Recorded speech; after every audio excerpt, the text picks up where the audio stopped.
नमस्कार, देशोन्नतीमध्ये मी ऐश्वर्या शिंदे आपलं स्वागत करते। बघूया प्रदेशच्या आजच्या टॉप 10 बातम्या। पुण्यातील तनिषा भिसे मृत्यू प्रकरणात दीनानाथ मंगेशकर रुग्णालयावर आरोप केले जात आहेत। दरम्यान पुणे शहरातील 58 रुग्णालयांपैकी 12 धर्मादाय रुग्णालयांनी वर्षभरात एकही खाटा रिकामा ठेवल्या नसल्याची धक्कादायक बाब समोर आली आहे। यासह या रुग्णालयांनी सगळ्याच रुग्णांना सरसकट 100% शुल्क लावल्याची बाब देखील समोर आली आहे। त्यामुळे महाराष्ट्र प्रदेश युवक काँग्रेसचे सरचिटणीस रोहन सुरवसे पाटील यांनी धर्मादाय आयुक्तांकडे त्या 12 रुग्णालयांवर कडक कारवाई करण्याची मागणी केली आहे। घाटकोपर मधील एका मारवाडी, गुजराती आणि जैन समाजातील राहणाऱ्या लोकांच्या सोसायटीत मांसाहार करणाऱ्या मराठी कुटुंबाला गुजराती लोकांकडून अपमानास्पद वागणूक देण्यात आली। मांसाहार करण्यावरून मराठी आदमी गंदा है, तुम मच्छी मटन खाते हो, असं शाह नावाच्या एका व्यक्तीने म्हणत मराठी कुटुंबाचा अपमान केलाय। यामुळे मराठी अमराठी वाद पुन्हा एकदा ऐरणीवर आला असून पुन्हा हा वाद पेटण्याची शक्यता आहे।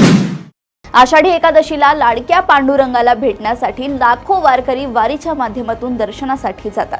अशीच एक वारी निघाली आहे, मात्र ही पंढरपूरला नाही तर लंडनला जात आहे। अहिल्यानगर येथील मूळ निवासी मात्र सध्या लंडन येथील स्थायिक असलेल्या अनिल खेटकरांनी ही अनोखी वारी काढली असून नेपाळ मार्गे 65 दिवस आणि 18,000 किलोमीटर प्रवास करत ही वारी लंडनला पोहोचणार आहे। मुंबई शहराच्या वाहतुकीसाठी क्रांतिकारी ठरणारा मेट्रो प्रकल्पाच्या जाळ्यातील सर्वात महत्त्वाचा टप्पा गुरुवारी पूर्ण झालाय। मुंबई मेट्रो 7अ या मार्गिकेवरील महत्त्वाचा बोगदा आज खणून पूर्ण झाला। या प्रकल्पाची पाहणी स्वतः मुख्यमंत्री देवेंद्र फडणवीस यांनी केली। यानंतर माध्यमांशी बोलताना देवेंद्र फडणवीस म्हणाले, छत्रपती शिवाजी महाराज टर्मिनल ते विमानतळ मार्गाचे एकत्रीकरण करण्याचा हा नवीन प्रकल्पाचा महत्त्वाचा टप्पा पूर्ण झालाय। आता 150 किलोमीटरचा मार्ग पुढील वर्षांपर्यंत अस्तित्वात येईल असं मुख्यमंत्र्यांनी सांगितलं। सरकारी जागेवर घराचे बांधकाम करणे धुळे जिल्ह्यातील एका महिला सरपंचाच्या अंगलट आले आहे। सरकारी जमिनीवर अतिक्रमण केल्याच्या तक्रारीवरून धुळे तालुक्यातील सोनगिर येथील सरपंच रंजना मोरे यांना जिल्हाधिकाऱ्यांनी अपात्र घोषित केले।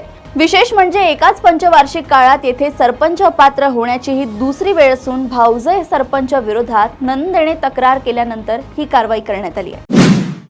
मॅनहोलची सफाई करताना सफाई कामगारांचे होणारे मृत्यू टाळण्यासाठी यापुढे रोबोटद्वारे मॅनहोल सफाई होणार असून त्यासाठी राज्य सरकार 100 रोबोट्सची खरेदी करणार आहे। मुंबई, ठाणे, पुणे, नागपूर, नाशिक, अमरावती यासारख्या महापालिकांसाठी ही रोबोट खरेदी केली जाणार आहे। राज्याच्या क्रीडा विभागाकडून बुधवारी शिवछत्रपती राज्य क्रीडा पुरस्कारांची घोषणा करण्यात आली। माजी राष्ट्रीय महिला कबड्डीपटू संघटक शकुंतला खटावकर यांना 2023 ते 24 या वर्षाचा शिवछत्रपती राज्य क्रीडा जीवन गौरव पुरस्कार जाहीर झालाय। यासह एकूण 89 खेळाडूंना हा पुरस्कार जाहीर करण्यात आला आहे, ज्यात भारताचे क्रिकेटपटू शिवम दुबे, ऋतुराज गायकवाड आणि यशस्वी जयस्वाल यांचाही नावाचा समावेश आहे। येत्या 18 एप्रिल रोजी राज्याच्या क्रीडा विभागाकडून पुरस्कार विजेत्यांचा सन्मान केला जाईल। रायगड जिल्ह्यातील कर्जत पोलीस ठाणा हद्दीत 5 वर्षांच्या 2 निरागस मुलींवर स्कूल बसमधील क्लीनरने लैंगिक अत्याचार केल्याची धक्कादायक घटना समोर आली आहे। कर्जतमधील वदप येथील करण दीपक पाटील या विकृताने स्कूल बसमध्येच मुलींवर लैंगिक अत्याचार केल्याचं मेडिकल तपासात समोर आलंय। या प्रकरणी आरोपीवर कर्जत पोलीस ठाण्यात पॉक्सो कायद्याअंतर्गत गुन्हा दाखल करण्यात आला असून पोलिसांनी नराधमाला अटक केली आहे। कल्याणमध्ये वालधुनी परिसरात विराट दर्शन या इमारतीमध्ये काल दुपारच्या सुमारास एका वृद्ध दाम्पत्याच्या घरी अज्ञात चोरट्यानं डल्ला मारलाय। सोन्या चांदीचे दागिन्यांसह रोकड असा एकूण 12,69,000चा मुद्देमाल लंपास केलाय। या प्रकरणी महात्मा फुले पोलीस ठाण्यात गुन्हा दाखल करण्यात आलाय। राज्य मार्ग परिवहन महामंडळाच्या अमृत ज्येष्ठ नागरिक आणि महिला सन्मान योजनेच्या प्रवाशांना तिकीट दरामध्ये आतापर्यंत 6,495 कोटी 5 लाख रुपयांचा लाभ देण्यात आलाय। या सवलतींचा आतापर्यंत 181 कोटी 62 लाख प्रवाशांनी लाभ घेतला असल्याची माहिती महामंडळाकडून देण्यात आली आहे। एसटी महामंडळाने प्रवाशांसाठी विविध योजना सुरू केल्या असून त्यातील अमृत ज्येष्ठ नागरिक आणि महिला प्रवाशांसाठी सुरू केलेल्या विशेष सवलत योजनांना प्रचंड प्रतिसाद मिळतोय।